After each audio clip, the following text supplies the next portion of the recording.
I'm able to see Julian once or twice a week, and it changes from week to week. Some weeks I can't see him.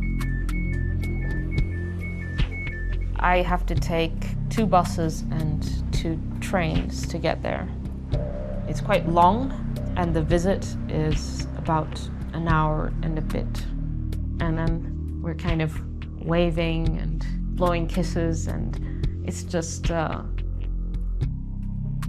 such a bizarre thing.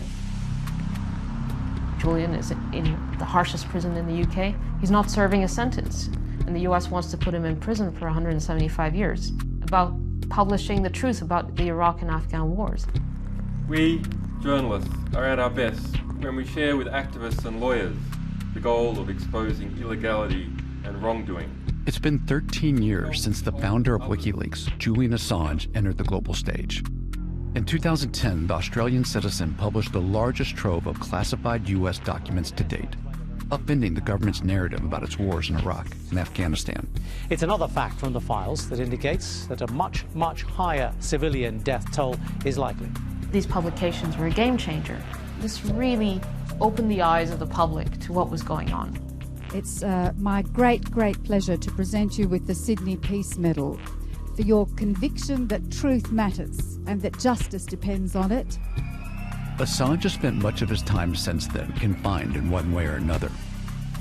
In 2019, the U.S. charged him with publishing classified materials and has been fighting to extradite him. It's the first time the government has tried to use the Espionage Act against a publisher. That really is, something new and something especially dangerous. They're keeping Julian in prison because they want to send a message that if they can do it to someone who has won dozens of prizes for the very publications that he's being prosecuted over, they can do it to anyone. This is a precedent-setting case. On this episode of Fault Lines, we look at what Julian Assange's case could mean for press freedom and the consequences he's faced for publishing state secrets. The government, instead of dealing with the policies disclosed by Assange, they've done what they always do. They blame the messenger.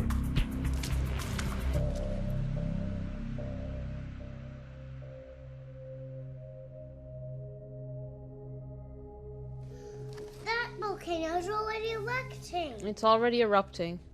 It's an explosive eruption. Julian and I have 2 children, Gabriel, who's 5.5, and Max, who's going to be 4 in a few weeks' time. So Max was a few weeks old when Julian was arrested. The answer I give my children about why their father is in prison is he angered some very powerful people who put him in prison. That Julian is in prison because he did something right, not because he did anything wrong. The video is... To understand the case against Assange, we wanted to look back at some of the secrets he exposed. Perhaps the most famous one is this video of a U.S. attack in Iraq, which he called collateral murder. Come on, let us shoot. Okay, clear. Come on. Clear. Their desire was simply to kill and to find any excuse in the rules of engagement which permitted that killing. And the behavior of the pilots is like they are playing a computer game. Light them all up. Come on, fire.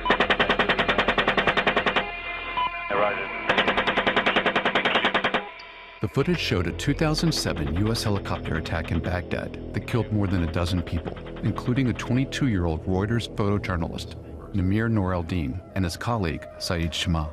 Yeah, this is Saeed, and this is Namir. Light them all up. Come on, fire.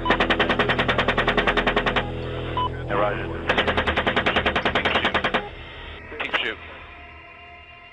وعندما شاهدت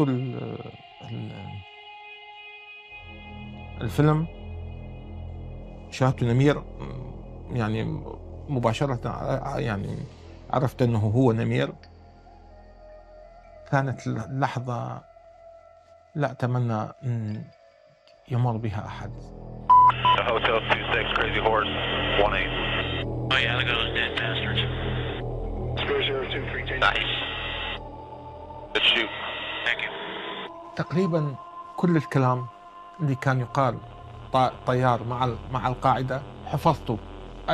أسمعه أنا بالليل، أسمعه في ذهني ويتردد في ذهني بالليل. Oh yeah, look at that, right through the windshield. I remember crying when I saw it, and cried many times since when I watched that. It was just so cruel. For years, U.S. officials claimed that the Iraqis had been killed in a firefight. But it was only after WikiLeaks published the video 3 years later that the government's narrative unraveled. So that there was that sense of, oh my God, so they knew all along, and they must have seen this stuff. A military investigation cleared the pilots involved in the attack. The only people who faced any charges were those who leaked and published the video. أظهر الحقيقة هذه طبعا بالألم اللي تسببت به هذه الحقيقة، أنه نشوف أخي وهو يموت، لكن هي بنفس الوقت جلبت راحة نوعا ما، أنه عرفنا كيف قتل نمير. كم من الحوادث الأخرى التي قامت بها القوات الأمريكية بدون تصوير ولم تصور. كم من الناس ماتوا بهذه الطريقة. Months after WikiLeaks released the video, it published nearly 400,000 classified military documents about the U.S.-led war in Iraq, capturing headlines. Modern warfare with its high-tech weapons was supposed to spare civilians, but in Iraq that turned out to be a false promise. We estimate that when fully analyzed, these logs will bring to the public knowledge more than 15,000 previously unreported civilian deaths.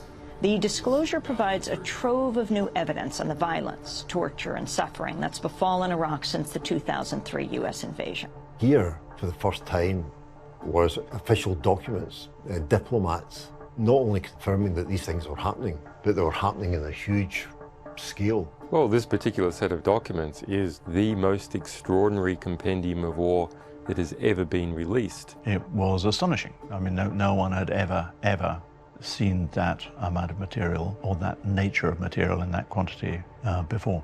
This was an immensely complicated publishing task. Alan Rusbridger was the editor-in-chief at The Guardian at the time. It was one of several major news organizations that WikiLeaks partnered with to publish hundreds of thousands of classified materials between 2010 and 2011. They were uploaded to WikiLeaks' website by an anonymous source and then vetted.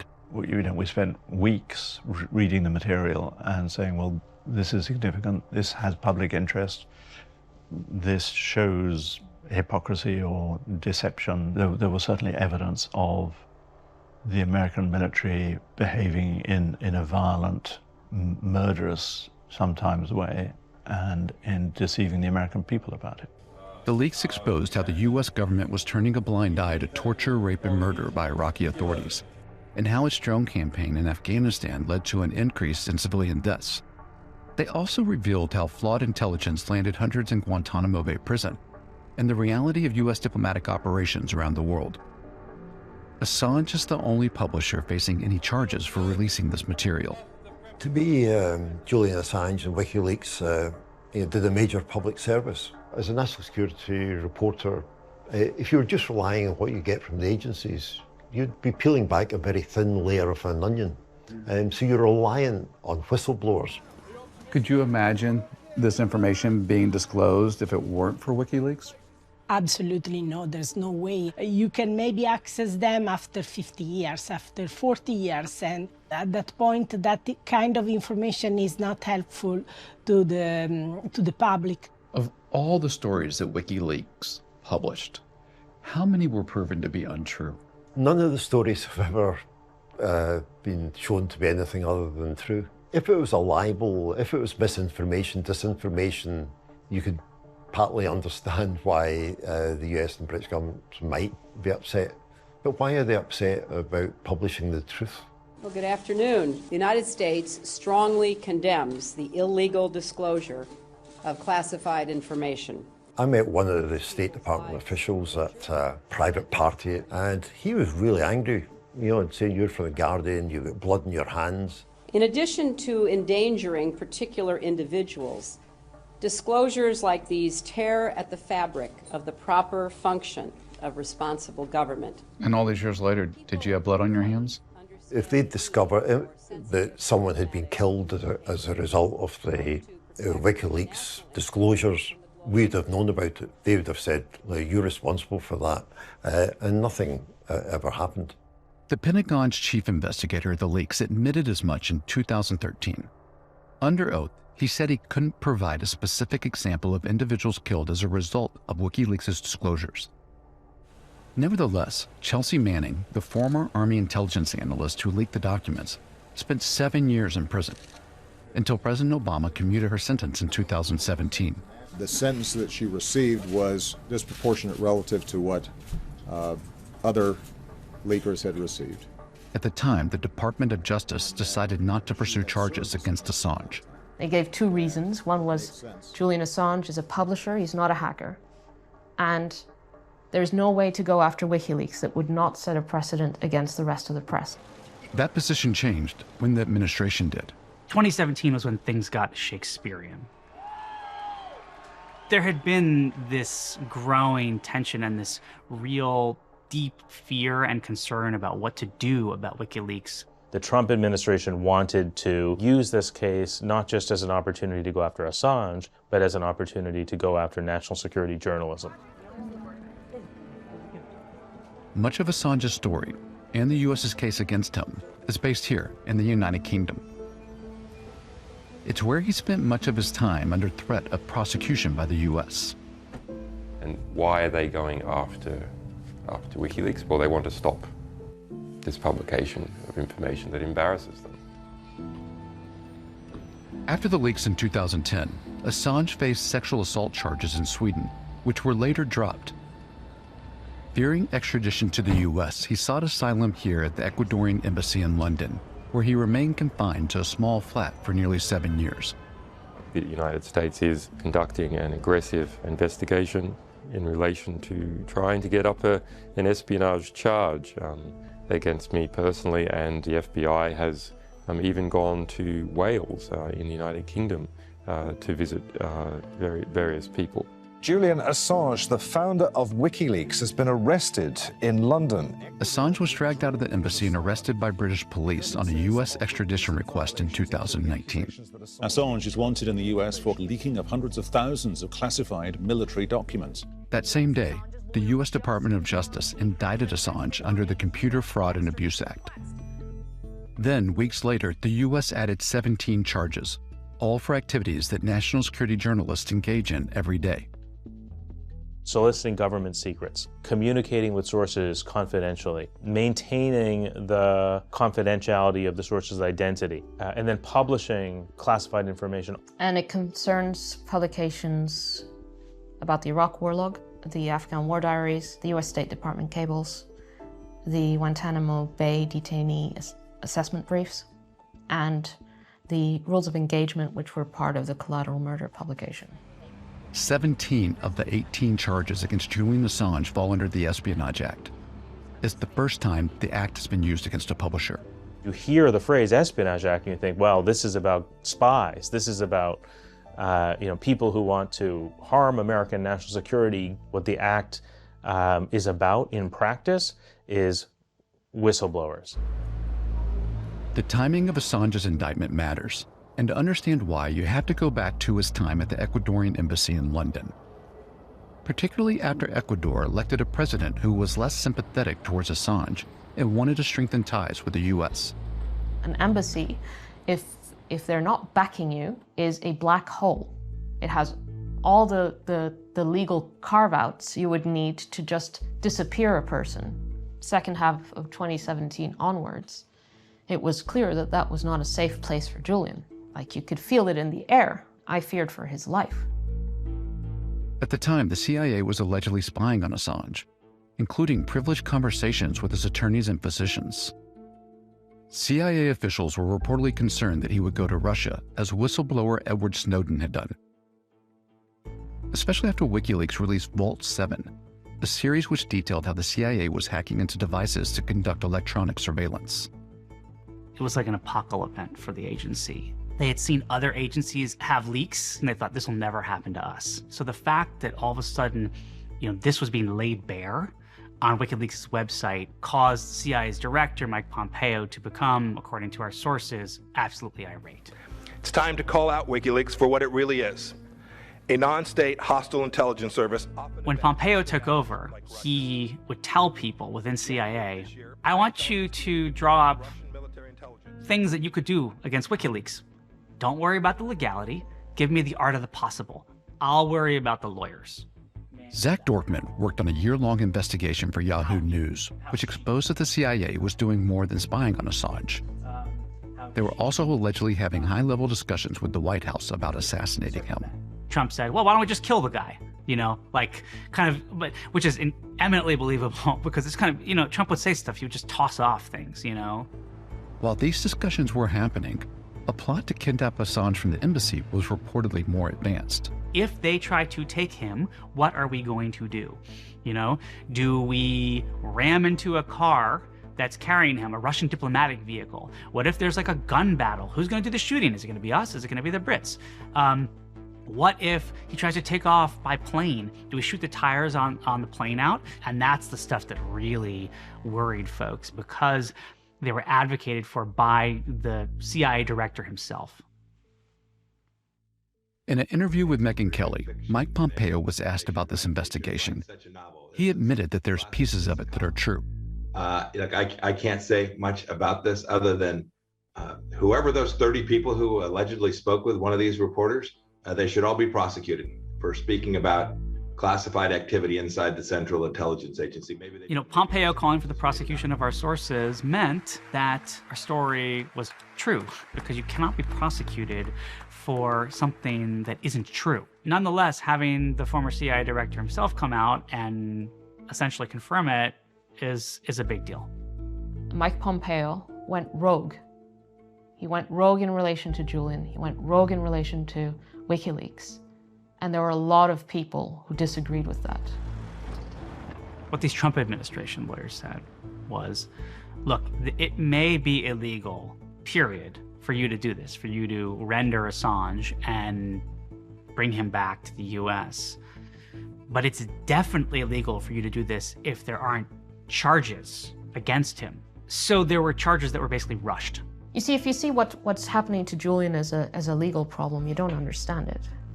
It's a political problem. It's a political persecution.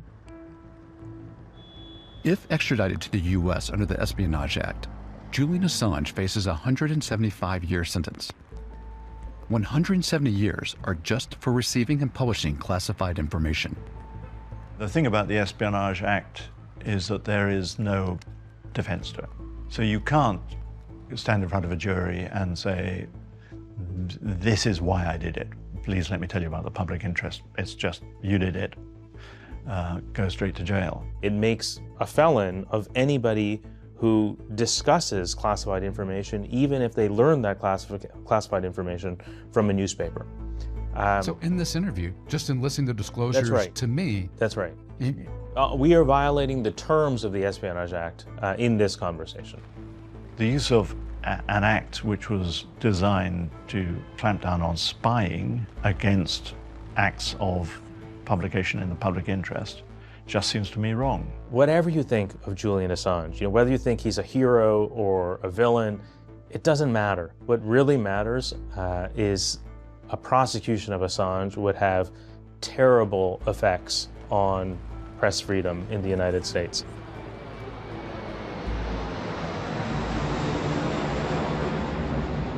A free and independent media. It's the bedrock of democracy. It's how publics stay informed and how governments are held accountable. And around the world, press freedom is under threat. Since taking office, President Biden's effort to expand press freedom has been a welcome change from the Trump administration. And yet, so far, the Biden administration is pursuing the same strategy as the Trump administration did.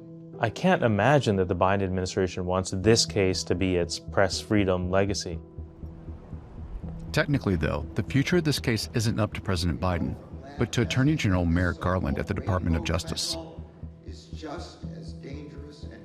Garland is going to have to think about, the first question he's going to be asked by any judge is, what's the distinction? Where's the line between this case and the case tomorrow against the Wall Street Journal? He needs an answer to that question. We reached out to the Department of Justice for an interview, but they declined, saying they do not comment on matters related to ongoing extradition requests. When we followed up with questions months later, they didn't respond. Now, I don't understand where the impetus for this is coming from. Is it coming from the Department of Justice? Is it coming from the intelligence agencies? It's dangerous. Why is it dangerous? Because if you're basically saying to journalists, national security is out of bounds to you. I don't see it that way. National security apparatus needs to be held to account the same as anyone else. It goes to the core of democracy. Unless you can access factual information about what your government is doing in secrecy with your money, in your name, it's not democracy. Assange's lawyers are appealing the U.S.'s extradition request in UK and European courts. In the meantime, he's being detained at Belmarsh Prison in South London. He's been there for more than 3 years without a conviction. In the government, the appeals process, this can be dragged out for years to come. Are they winning without ever winning a prosecution? Yeah, I mean, I think that the indictment alone of Assange has a chilling effect on national security journalism. It's definitely about sending a message to everyone. You should think twice, maybe 10 times before publishing, unless you want to end up like him. So if you think about it, what we have is an Australian citizen resident in Britain publishing material that, and a third country, the Americans, don't want published. I can never imagine American journalists being extradited for publishing something that another states didn't want to be published. Having Julian in Belmarsh is to silence him and to disappear him. He's the prisoner who has been there the longest on his wing. He's in a cell on his own. He had a mini stroke in October 2021. What we know is that his health is deteriorating for every day that passes. Obviously, if you put a person in a cage, it will shorten your life. It will kill you eventually, right? It's not easy, but I don't feel alone at all. I feel like we're getting somewhere, that the world has not forgotten about Julian.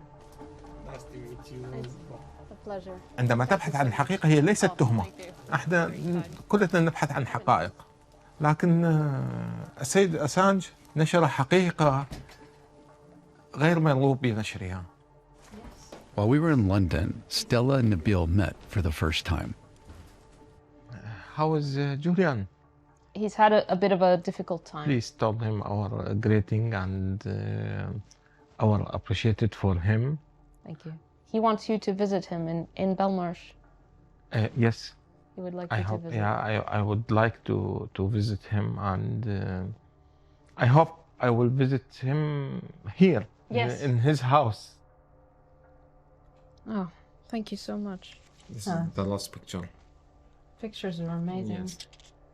What should make the public upset is that it's this perversion that the government who caused millions of victims and millions of refugees is the very same government who dare to say that Julian is a criminal and put lives at risk.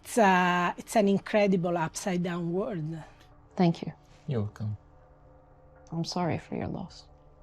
It's not just a meal. We hope in the end justice for all. The first thing for Julian to get free. If there were a successful prosecution of Assange, American media organizations would have to radically change the way they report about war and foreign policy, and the real losers would be us, the readers, who would have far less access to information we need in order to figure out whether government officials are doing the job we want them to do. الحقيقة هي يعني هدف سامي لكل الشعوب، فمن الضروري أن يطلع الشعب الأمريكي على هذه الحقائق. خلي المستقبل، خلي نمنع هكذا ضحايا للمستقبل.